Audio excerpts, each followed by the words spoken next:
Orang beriman harus jaga-jaga atau berjaga-jaga. Beriman itu artinya orang-orang percaya, orang-orang yang takut kepada Allah, punya tugas dan tanggung jawab itu harus jaga-jaga. Ya, jaga-jaga itu kata lain itu was-was. Karena ya, kata was-was itu artinya ada hal-hal yang ada bahaya. Tanda di perempatan atau vertikal itu polisi atau lalu lintas tempatkan ada tiga tanda lampu. Lampu kuning, terus apalagi hijau, merah lagi. Kalau ada tanda lampu merah itu berarti bahwa orang tidak bagaimana, orang lewatnya tidak bisa. Itu harus hati. Biar dalam kondisi apapun. Itu tanda bahaya. Ya, tanda untuk hancur. Kalau lewat itu, orang yang lewat lalu dapat celaka atau bahaya atau tabrak itu, dia mau berdasarkan dasar apa? Undang-undang apa? Karena dia sudah melanggar aturan, ketetapan negara, undang-undang lalu lintas. Ya, dia tidak was-was. Pikiran dia mungkin ganggu dengan hal apa sehingga dia langsung lewat-lewat. Kalau kondisi hijau itu apa? Ya, itu subuh. Jalan. Tapi apa ini? Kuning itu apa? Itu hati-hati dan was-was. Ini dunia ini. Masa zaman kuning atau apa ini? Hijau sudah lewat. Itu masa subuh.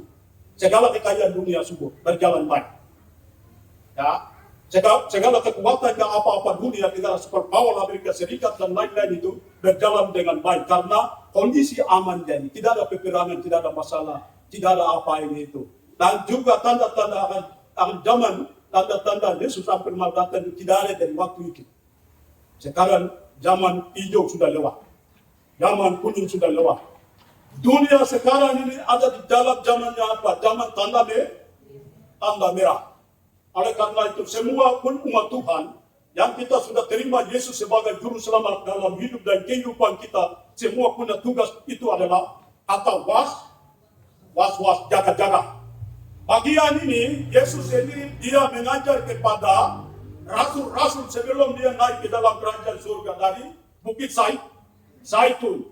Semua peristiwa, semua keadaan dan peristiwa itu ada eskatologi dan yang sedang terjadi dan sudah terjadi. Jadi bagian ini Yesus mengajar tentang eskatologi. Eskatologi itu artinya sesuatu hal, sesuatu masalah, sesuatu perkara, sesuatu peristiwa yang akan terjadi. Itu akan terjadi itu di masa kita itu atau masa yang akan datang akan terjadi. Ya, masa Yesus tidak terjadi, masa rasul-rasul tidak terjadi, masa umat Tuhan masa lalu tidak terjadi. Ya, sekarang ada pada masa kita. Ya, dalam kepemimpinan kita. Dalam situasi sekarang ini. Ya, karena ada orang barat dia pernah katakan juga dalam time to move. Time to move itu artinya waktu ini selalu dia berjalan lewat terus. Ya. Jam demi jam dia berlewat lalu terus. Ya. Kami selalu kerja di kantor. Kami baru mau kerja di kantor. Lihat jam begini sudah jam 6. Kami heran juga. Kami biasa cerita dan juga bahan. Ini menjadi satu bahan bicara di kantor kami. Ini waktu ini selalu berjalan terus. Jadi dunia lain itu tahu bahwa time is gone. Time is gone itu artinya waktu ini adalah emas. Dalam kesempatan yang emas ini, sebagai anak-anak Tuhan punya, ya, pikiran, memori itu kita harus pakai. Ya, ini Tuhan kasih bagi kita semua. Bagi yang kerja di kantor, bagi yang kami kerja di gereja, bagi sebagai hamba-hamba Tuhan yang kerja di bagian ya kantor apapun keuangan kah, menjadi suster kah, menjadi guru kah, menjadi asisten apakah ini itu yang menjadi ketik-ketik komputer kah dan lain-lain itu di tempat itu adalah tempat untuk kewaspadaan, tempat jaga-jaga. Jangan sampai Yesus datang.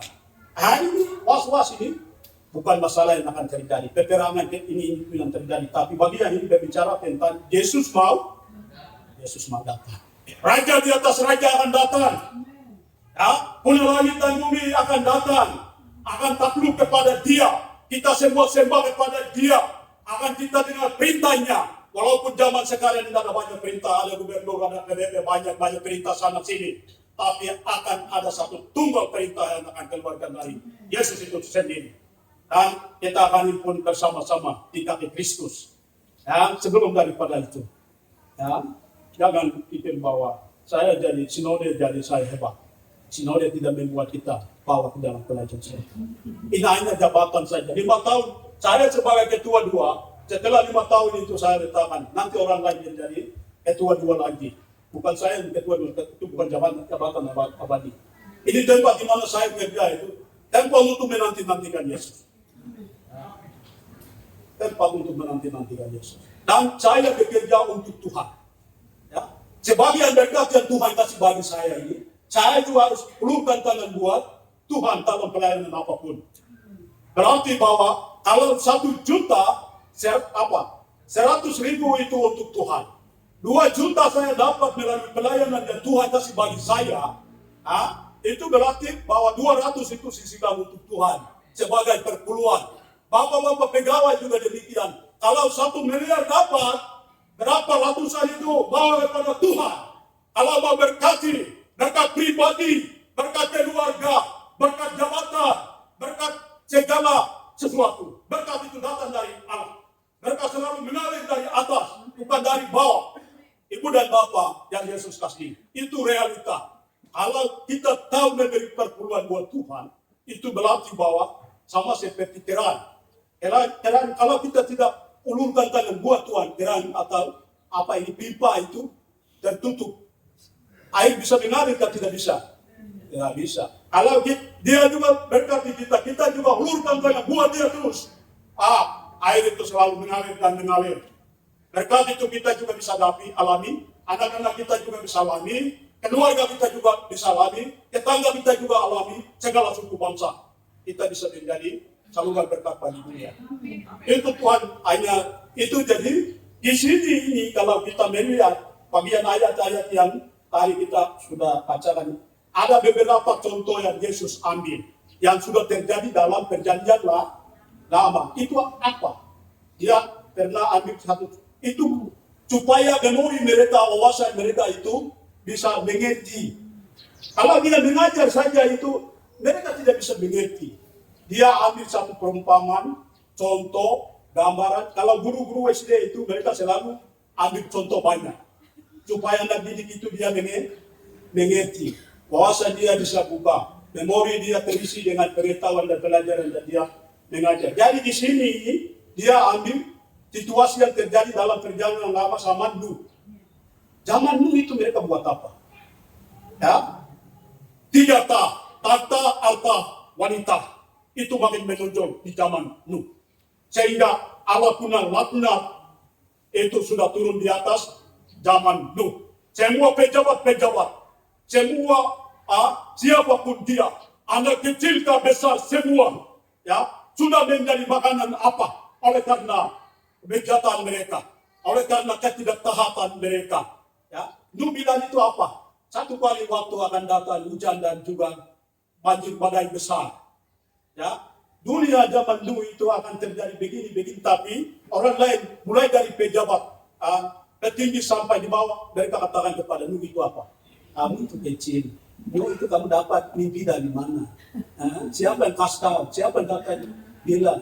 Tidak akan terjadi. Dunia yang begitu besar jadi tidak akan terjadi seperti begini. Tapi hari yang Tuhan sudah tentukan itu tiba.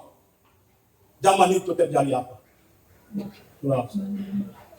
Sudah menjadi air. Makanan air bah. Air yang datang dari langit. Lain itu dari bawah naik ke atas. Lain itu turun dari atas. Sudah baru ketemu.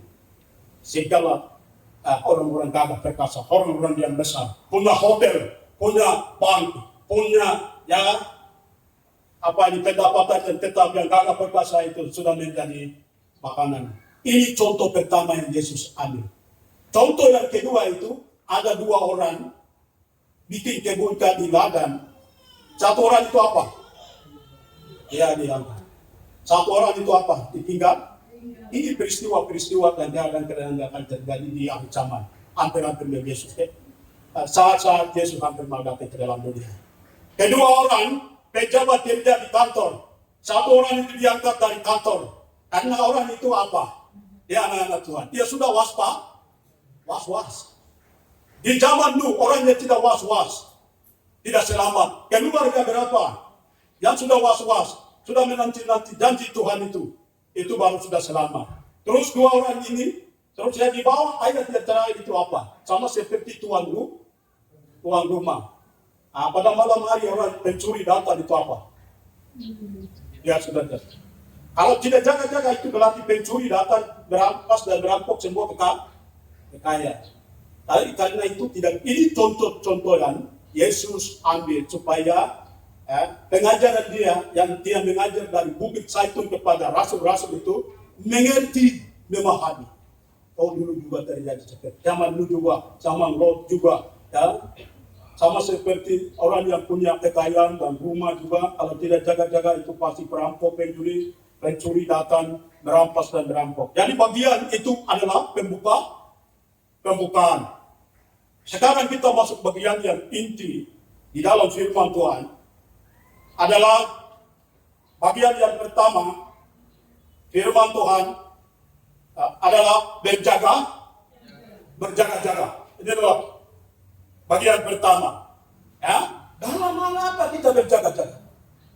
Ya, saya sudah punya uang, saya punya rumah yang mewah, saya semua serba lengkap. Kok dalam hal apa saya berjaga-jaga? Kebutuhan apa baru saya was-was? Ya, hanya ada satu masalah terakhir yang ada. Yang akan menimpa kepada pejabat-pejabat, pemimpin-pemimpin negara, pemimpin-pemimpin gereja, pemimpin-pemimpin dalam hal apapun, CPPT, anak-anak Tuhan, yang kerja di mana dan juga mengajar sebagai guru, akan menimpa satu hal yang besar, yang tidak akan pernah akan jadi, yang akan tidak terjadi waktu itu akan jadi. Di sini itu katakan, firman Tuhan Yesus itu sendiri katakan kepada rasul-rasul itu apa? Berjaga-jaga, berwas-was, menanti. Kalau saya punya bapak atau ibu-ibu dan anak-anak punya bapak pergi ke Jakarta, dia bilang bagaimana? Nanti minggu depan tanggal sekian hari, ya jam berapa nanti kita ketemu. Berarti bahwa ibu dan anak itu pergi jaga-jaga jemput di mana? Di bandara atau melalui kapal itu kita pergi jemput dia di mana? Ya, kalau bapak itu tidak nampak di atas, berarti anak-anak bisa tanya kepada mama, bapak itu dia ada di mana? Dia tidak nampak wajahnya, mukanya di atas. Kalau kapal itu dari bawah lihat di atas. Nah, kalau mungkin dia tidak datang dia bapak tipu kami atau bagaimana? Anak dan ibu kecewa lagi. Ya, itu. Jadi konsisten kita tetap jaga-jaga. Mengapa kita harus jaga-jaga? Karena Yesus tidak tahu datang malam, pagi, siang, kemarin kita dengar firman Tuhan, kedatangan Yesus ada di dalam memorinya Tuhan.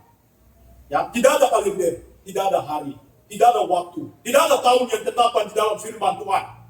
Firman Tuhan katakan bahwa kedatangan Yesus itu tidak sama seperti kedatangan gubernur, kedatangan presiden, kedatangan PBB, kedatangan daripada pejabat-pejabat dunia. Itu punya kalender ada. Ya, ada penjemput-penjemput yang bisa siapkan di setiap rumah dan lapangan dan lain-lain. Tapi kedatangan Tuhan Yesus pun juga tidak tahu.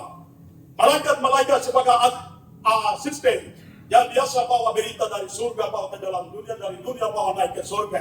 Itu pun juga tidak tahu. Hamba-hamba Tuhan sekalipun tidak tahu. Ya, kami sebagai badan saudara kini tanah Papua sekalipun tidak tahu. Karena lembaga tertinggi sedang kami pegang. Dan juga pemerintah adalah Wabinala Roma 13.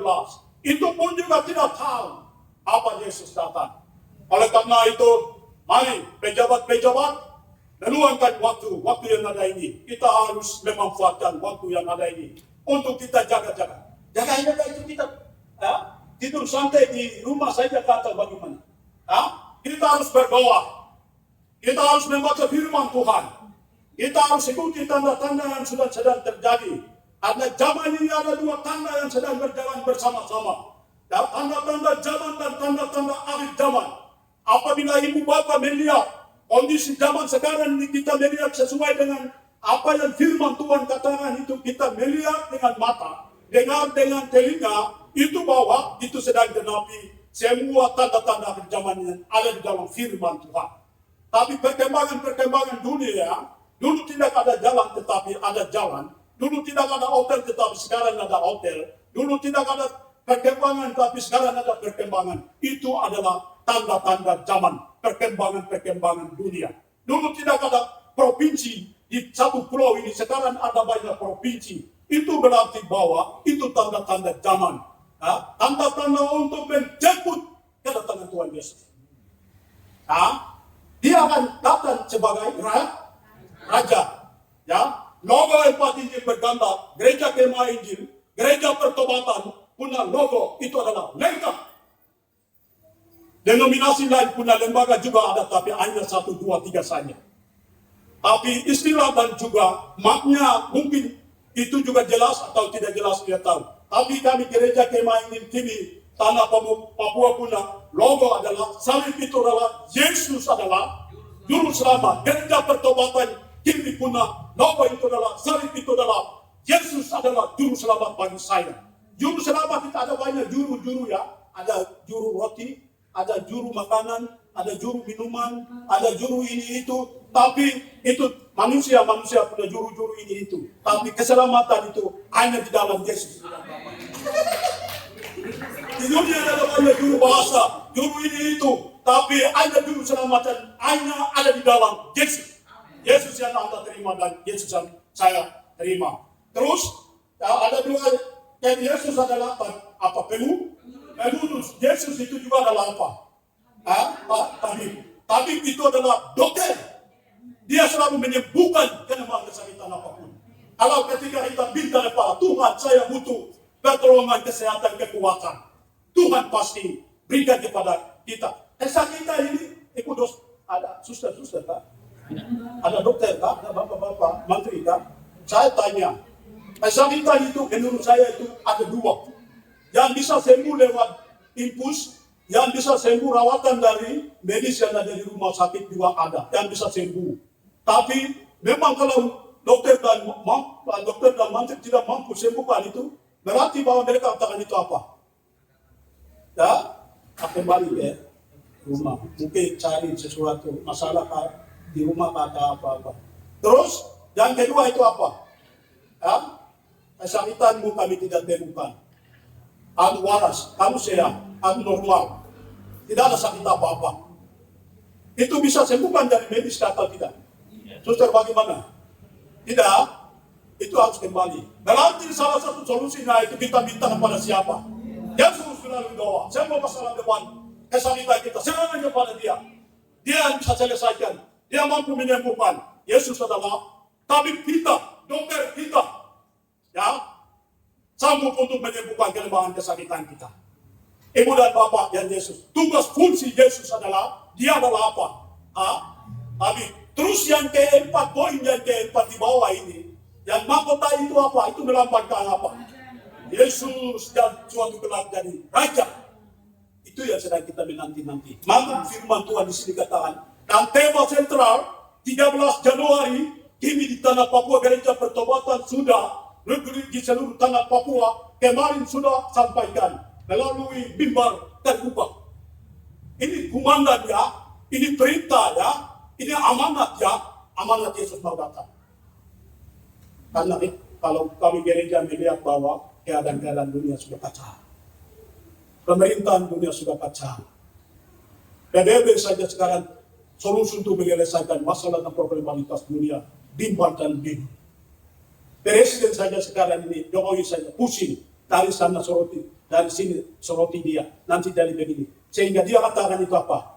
Tahun 2023 itu akan dunia gelap, dunia akan jadi ini, keuangan akan jadi begini, makanan minuman akan jadi begini. Jadi dia katakan pergi ke kampung, bikin bangun rumah, bikin kebun, apa-apa. Nah, ini semua kewaspadaan. Tapi kami sebagai anak-anak Tuhan dengan iman, Tuhan ada pasti jamin saya. Kalau dia masih demikian. Ada harapan kita tidak ada kepada siapa-siapa toh. Harapan segala bangsa adalah hanya kepada Yesus. Kalau situasi dunia kacau. Hah? Waktu dunia kacau itu, kayaknya pergi lari kepada PBB, Kak. Ada orang mencari perlindungan sama Presiden Jokowi sebagai Presiden Republik, dan kita rakyatnya itu pergi lari di rumah Pak Jokowi, Kak. Tidak. Kalau Papua itu pernah pergi lari sama gubernur, Kak. Nah, kita lari sama gubernur untuk minta perlindungan. Apabila terjadi gempa, Kak, kelaparan, Kak, peperangan, Kak. Gubernur saja cari kesempatan. Kayak tempat lari, tempat perlindungan, Kak. Saya mau pusing dan bimbang apabila terjadi sesuatu masalah di dunia ini. Ya? Di sana juga ada masalah. Di istana presiden juga ada masalah. Di istana sinode juga ada masalah. Di sana istana hamba-hamba Tuhan juga ada masalah. Kami semua perlu tempat perlindungan. Tidak ada yang punya power. Tidak ada yang punya kuasa dunia ini. Hanya Yesus.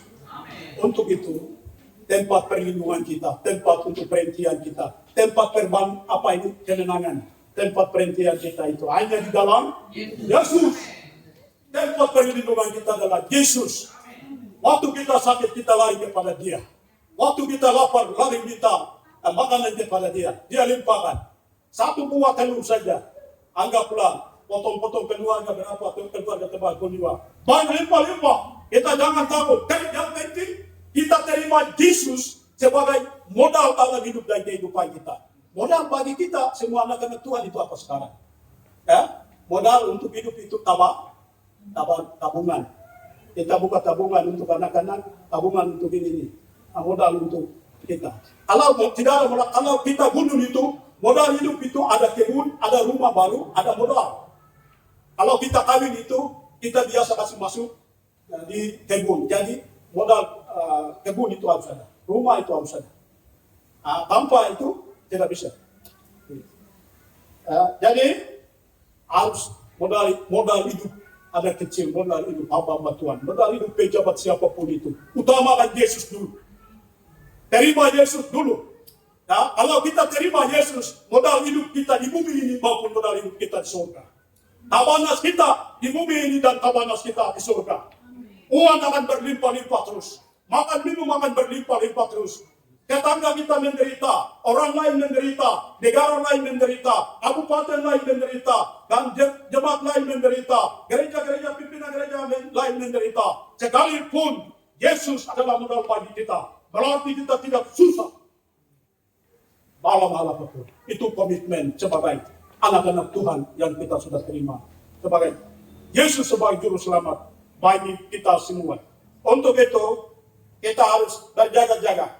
Matius pada pasal 24, ayat 44 di dalam ayat itu katakan bahwa sebab itu hendaklah kamu juga siap sedia karena anak manusia datang pada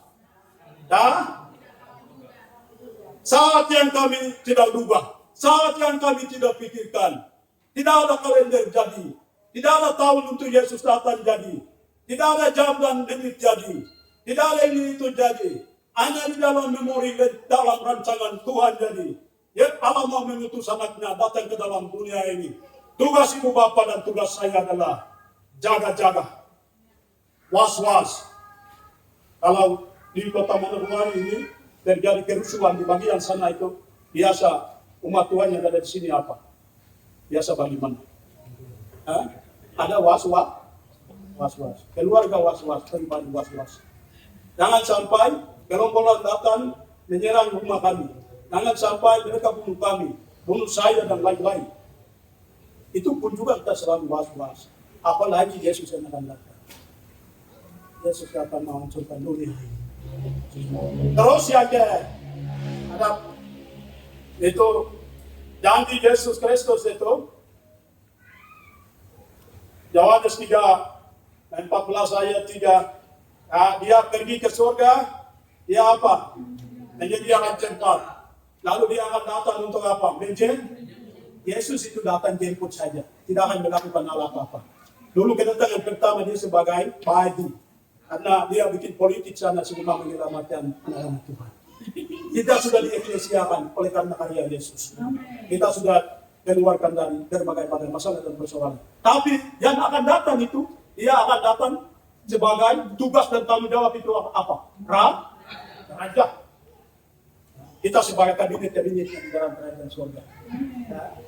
Sekarang ini mungkin gubernur provinsi Papua Barat di sini datang, ibu, ya gubernur ini dia datang, gubernur sampaikan kepada ibu, sebentar saya kasih lantik sekda kabupaten provinsi Papua Barat. Ibu punya pikiran bagaimana? Kita harus jaga-jaga, tinggal di dalam Tuhan. Yesus akan kasih jabatan besar dalam kerajaan surga. Itu baru kita semua senang. Kalau mau memperoleh suatu jabatan di dunia ini biasa lihat keluarga. Ada nepotisme, ada 3 hal toh, korupsi, polusi, dan nepotisme. Itu alam kerajaan. Tapi surga dari jasa akan tidak lihat di sejarah keluarga. Yesus itu dia orang umum yang akan datang. Dia tidak benar-benar ini. Panggil orang Jawa, orang Kalimantan, Bule dan lain-lain. Yang penting kita punya tugas itu jaga-jaga. Kami tiada tahu hari dan kapan dia datang. Dari Sorong, ibu bapak yang tinggal di kota Sorong, yang kerja di kantor, ya, kantor apapun yang Tuhan kasih berikan kepercayaan itu tempat jaga-jaga. Saya sebagai ketua Dewan Sinode Kiri Tanah Papua di kantor Sinode itu adalah tempat jaga-jaga. Dimanapun saya melayani itu adalah tempat untuk menanti-nanti Yesus. Ya. Jangan sampai kalau tadi malam Yesus datang, ya saya berangkat dari sini. Walaupun saya punya istri dan juga tempat pelayanan saya di Jayapura. Kita ketemu di atas saja.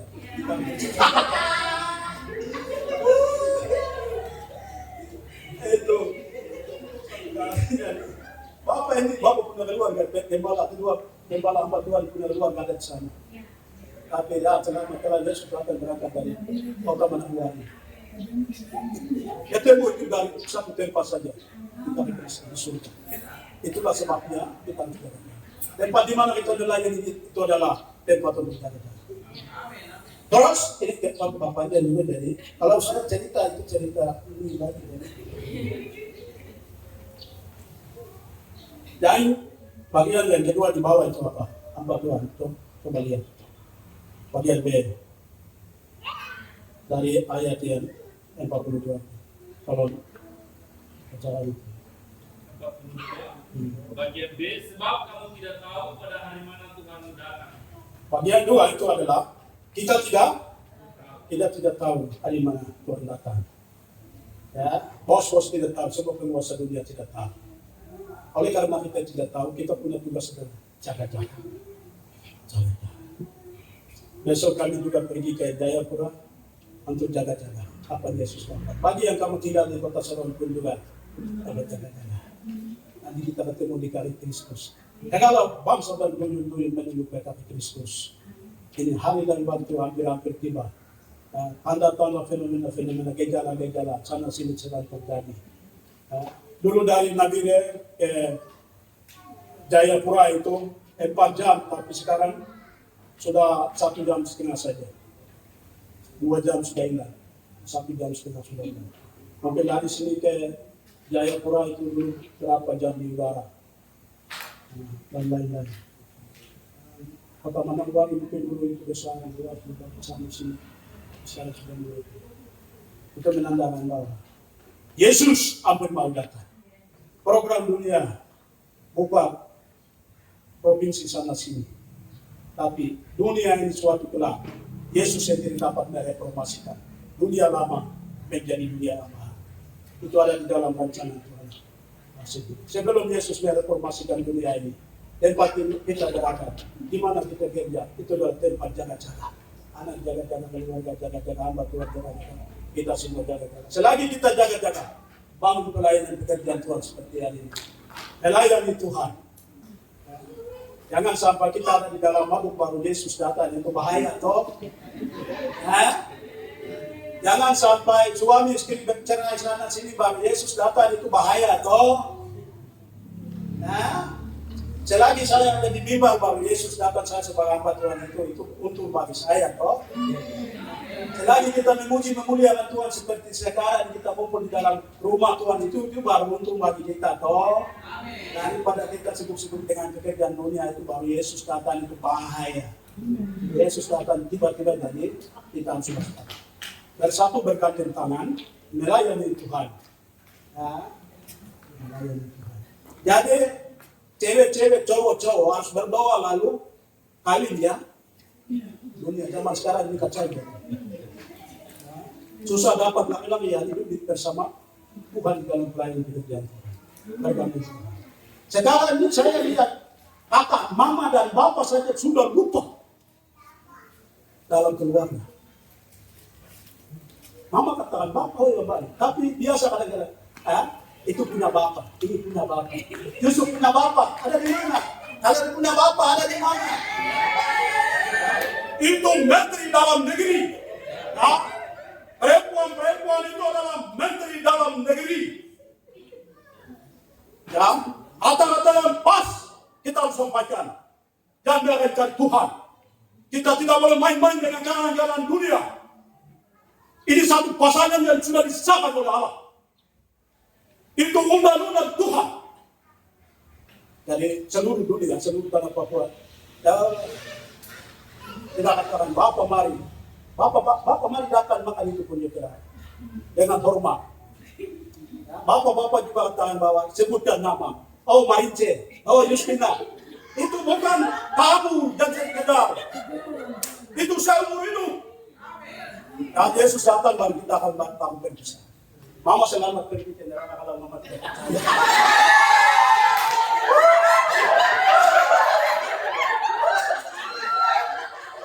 Kalau bapak tidak percaya, bapak selamat pergi ke sana, saya ke sana. Bapak berpisah dong, Yesus datang baru bapak berpisah. Kalau pergi ke Jakarta besok lusa akan kembali ke rumah, ketemu dengan suami dan anak-anak di rumah. Tapi ketika Yesus datang berpisah sampai sekarang. Tidak akan ketemu dengan keluarga, tidak ada. Saya lihat pejabat-pejabat dunia sekarang ini pakai mobil itu pakai keluarga saja. Makan di restoran itu hanya keluarga saja pergi ke situ baru makan bersama-sama dalam keluarga itu sendiri. Ya, tapi satu kali waktu ada baru berpisah.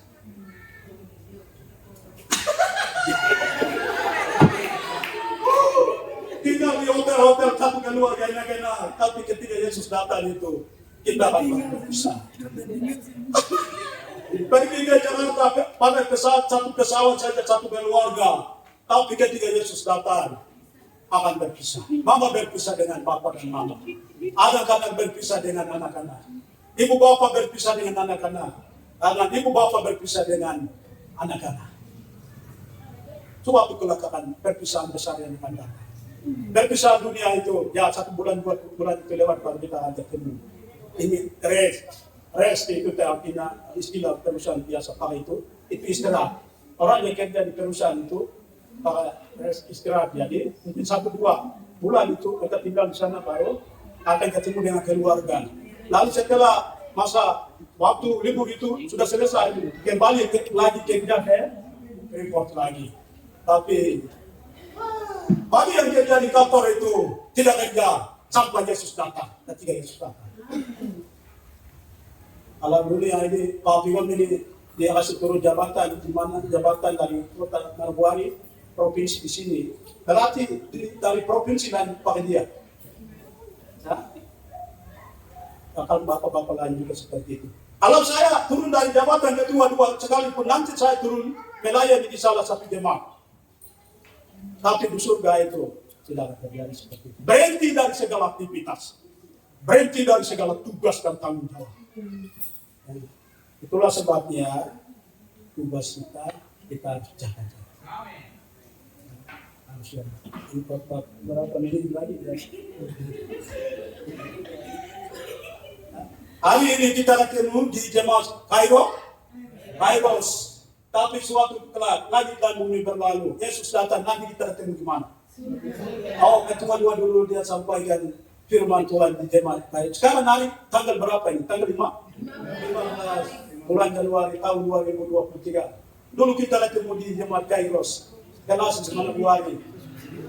Provinsi Papua Barat. Kabupaten di mana? Distrik di mana lagi? Ercero era kepala Yesus. Tapi kita ada sadar, kita baca kita, baca nabadi selama-lamanya. Itulah sebabnya tugas Yesus sambil mengatakan, tugas kita itu apa? Tugas kita sebagai anak-anak yang kasih mandat untuk berjaga, jaga. Mandat Allah berikan kepada Yesus itu apa? Turun dan pergi, jemput mereka dua saja. Tidak ada pekerjaan banyak. Yesus datang cuma datang jemput kita. Tidak akan melakukan apa-apa di bumi ini. Itu sudah pekerjaan yang sudah lewat kedatangan pertama. Sejak dia bayi sampainya ke dalam kerajaan surga. Sekarang tugas dia itu dia siapkan rumah kita, tempat kita, pakaian kita, pahala kita di surga, lalu dia akan kembali jemput kita. Dan kesimpulan itu, ya, Pak Gembala kalau tetap gembala melayani sebagai gembala di sini itu, istri ada di sana, Bapak Angelong ini. Ya, saya tanya Bapak pendeta. Kalau Bapak baru tugas di sini itu, semua istri anak semua sama-sama datang ke tidak. Nah, kalau orang lain itu, Bapak duluan pergi, siapkan tempat tinggal, rumah dulu, WC-nya ada di mana, kebunnya di mana, ibu akan dia lakukan apa ketika yang tiba di sini. Semua disiapkan oleh sebagai ketua. Menteri luar negeri, menteri dalam negeri kan sudah tahu tadi. Menteri luar negeri itu adalah bapak-bapak, suami-suami. Kalau dia siapkan tinggal menteri dalam negeri, Allah apa yang disiapkan dulu?